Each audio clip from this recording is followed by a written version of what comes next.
Looks like it's laundry day again. And before we start, a little legal shield. No verdict yet?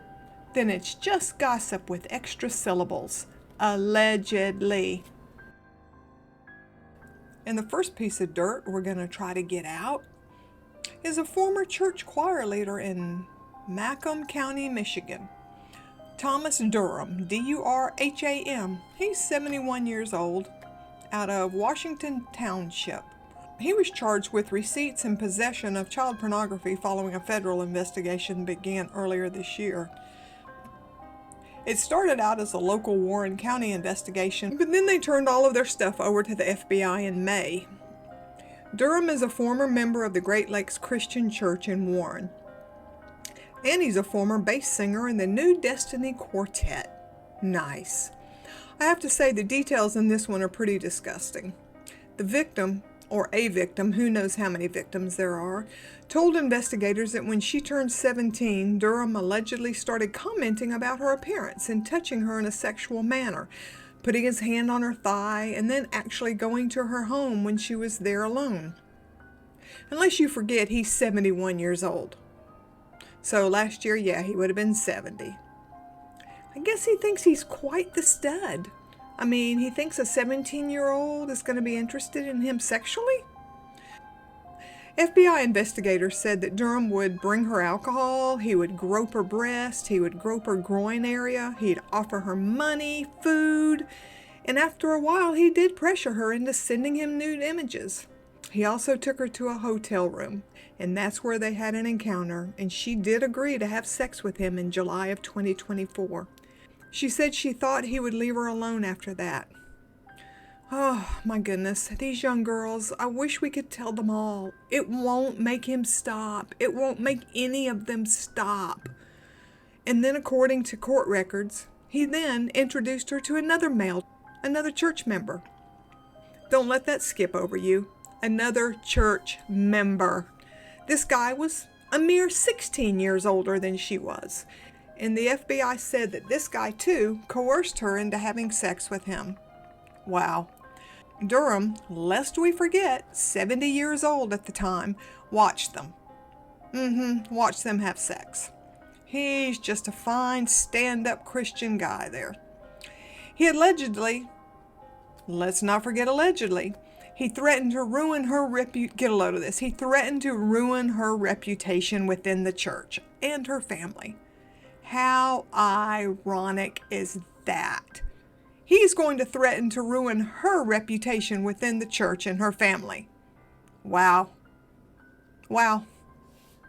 Not so worried about his reputation in the church, is he? Bet he is now, though. Apparently there's a lot of emails that he sent to her that are too explicit, too graphic to even share. So let your imagination do its worst. It's probably even beyond that. The other guy, not Durham, actually sent her messages as well. And one of the ones that he sent her said, quote, "I was supposed to send you this at 11 p.m., but I fell asleep. Sunday was awesome. I missed your expletive. You were so expletive. You are very special to me. You are so kind and sweet and funny. I could tell by your expression that you enjoyed both times I blanked you." Unquote. Sorry, buddy. You're wrong. You are dead wrong. You piece... Whew. Okay. I need to calm down. It's one of the things that really sets me off when these men tell their victims, "I can tell you really like that." Ugh. Okay, I have to move on. So in July of this year, just a few days ago actually, the FBI had a federal search warrant of his home, Durham's home. They seized a laptop, and they found pictures on the laptop of a girl's vagina, and then the other one was a fully nude body of a girl laying on a bed. They checked the metadata, and yep, they traced it back to the teen victim's home. Of course, the church put out a statement. They don't know, we were unaware. But here's a full statement from the pastor of Great Lakes Christian Church. Quote, "It was with a saddened heart that I address these circumstances surrounding the arrest of Tom Durham, our former choir director. The alleged incidents leading to his arrest are disturbing and an offense to the nature of Great Lakes Christian Church. And although none of the alleged incidences occurred on the church property, they never do. They never do. Like they know this for sure. No, you don't. Sorry, I digress. Although none of the alleged incidents occurred on church property, they have inflicted great pain. They have inflicted great pain upon the church and on me personally as the pastor, spiritual leader, and friend of the families directly impacted by this. And we will continue in prayer and consultation with the victim and her loved ones." Unquote. I hope both these men get sent away for quite a long time. Okay. Let's move on to Lancaster, Pennsylvania, where we'll take a look at, I'm assuming he's a former Bible study leader? I'm pretty sure he's former because he's going to serve up to 10 years in the state prison, followed by 10 more years of probation. And well, he should. And you're going to agree after you hear what he pleaded guilty to. Okay, this is Michael Todd Hess, Hess, of East Drumore Township. He was accused of indecently assaulting a juvenile girl at church. Yep, on the church grounds. You know, all of these churches that say it wasn't on the church grounds? Okay, this one was. This, and I dare say many of them are, but this one, is multiple times in 2011, and as bad as, and I hate to say the worst part, but she was 7 years old. He was also charged with sexually assaulting a 21-year-old woman years later, but we'll get to that. But he did plead guilty to 2 counts of aggravated and indecent assault, 1 count each of unlawful contact with a minor, corruption of minors, indecent assault of a person less than 13 years of age, and 3 counts of indecent assault without consent. Yeah, I think it's pretty hard for a 7-year-old to consent. Lancaster County Judge Dennis Ryan sentenced him to a prison term of 5 to 10 years. So Hess is 50, I guess, right now. He assaulted the first victim, who was at that time, like I said, 7 years old. And are you ready? In the classroom of a Providence Township church. The victim reported she was sexually assaulted between 30 to 36 times. Let that sit for a second. 30 to 36 times of a 7-year-old. And these assaults occurred almost every week during the school year. That's what the assistant DA who prosecuted the case said. The little girl, who is now an adult, was there at court with numerous family members and churchgoers. Good for you, sweetie. Good for you. She said she considered Hess a close family friend, but growing up she realized what had happened to her was wrong. All those years, I felt like I had no voice, the victim wrote in her letter to the court. And then, even the next 12 years, she said, she felt ashamed and dirty by what had happened to her. But thankfully, eventually, she was encouraged by family to speak up in order to protect other young girls from Hess. Hess did apologize, speaking to the court prior to his sentencing. He apologized. Wasn't that so wonderful of him? And he apologized for his actions, which he called, quote, brutal. You think? A grown-ass man and a 7-year-old child? Yeah, brutal kind of sums it up. He said he wished he could undo the damage he had done. Well, you can't. And years later, he assaulted a second victim. She was a 21-year-old woman. But make no mistake, that little 7-year-old girl, she wasn't the only one. I can promise you. They need to be talking to all the little girls and even the little boys that were in that church during those years. They better talk to them. The woman, the young girl who's now an adult, was overcome with emotion in the courtroom. She handed her statement to the Lancaster County Assistant DA, who read it. Quote, "What he wanted was silence, and for 12 years he got exactly that," referring to the defendant. "I'm not going to be quiet anymore, and you will not get any more silence from me. You took my innocence away." Unquote. Kudos to her. Kudos to her. And now, moving on to one that I am simply appalled at. And I think almost, maybe not quite, but almost as appalled with this church as I am the abuser. We're going to look at John Byrum Dierenfeldt. Dierenfeldt. Dierenfeldt. 60 years old, and he is from Casper, Wyoming.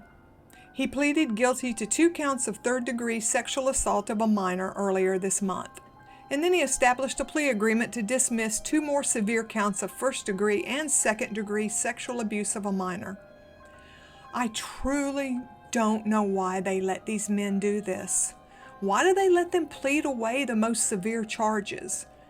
I mean, I get that if they can get them to plead to anything, it's better than nothing. But there is a solid case here, so why? Why? And I will admit, each of the third-degree charges, they are punishable by up to 15 years in prison. So he is looking at 30 years. But still. And you know what? 30 years, that's not enough. They've been looking at this guy, the Casper Police Department. They've been looking at this guy for some 3 years now. Detective Tiffany Elhart, she started investigating Dierenfeldt in January of 2022. That's according to an evidentiary affidavit that was filed in Casper Circuit Court on May 6th of this year. And the affidavit is apparently heavily redacted. I have not been able to see it myself, but not only are the names of the victims redacted, as well they should be, but also the name of the church where he was involved. And why does that detail infuriate me? Because according to the article that I've read, he told numerous members what he had done in the past, what he may have been doing in the present. But one time in the spring of 2009, this time, and I won't go into a whole lot of details, but allegedly he suggested they go into the bedroom and he told her to lay face down on the bed. Only thing is, he told her just to lay with the top half of her body on the bed. The lower half was hanging off the bed with her feet dangling to the floor. I'll let you figure the rest out. Thankfully, he did not rape her through penile intercourse, but he did rape her. And I'll leave that there. She said he would also do other things to her throughout her childhood, even in public sometimes touching her. The woman told the detective she was afraid he was doing the same thing to other little girls and that she had told her pastor, which is also his pastor, and nothing was done. Also in February of 2022, Detective Elhart met with another woman, and the story is very, very similar.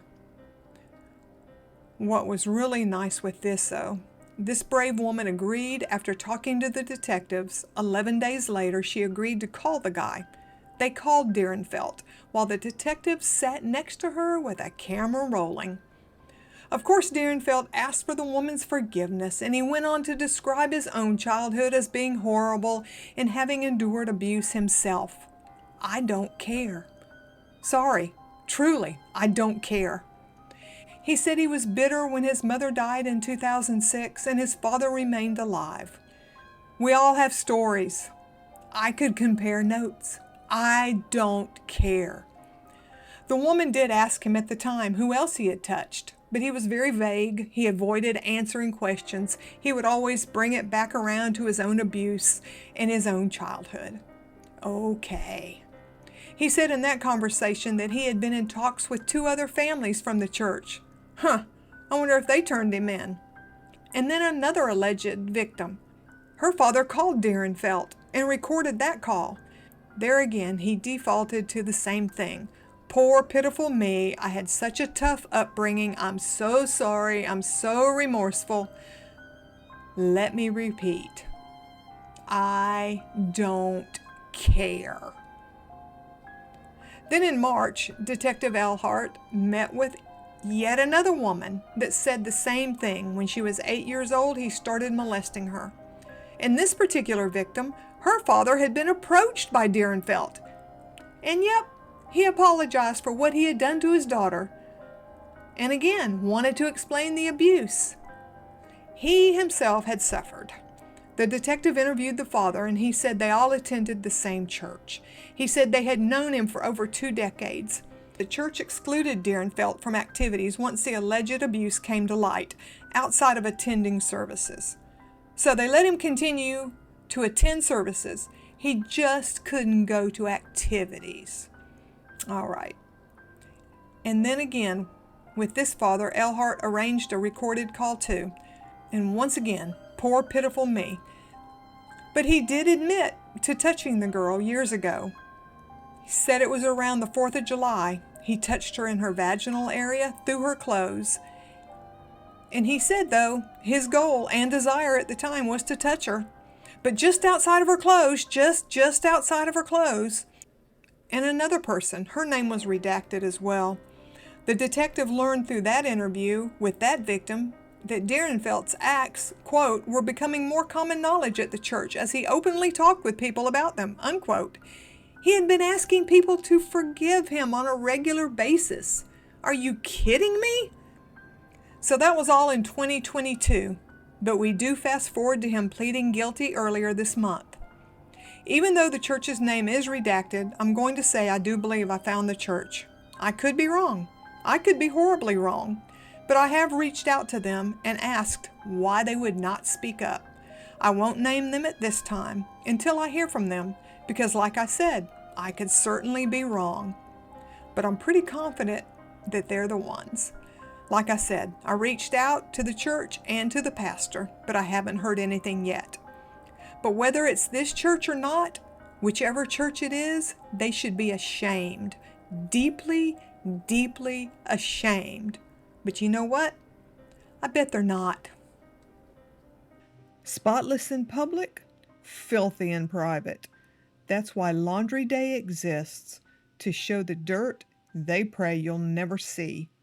And remember, don't be afraid to look under the collar.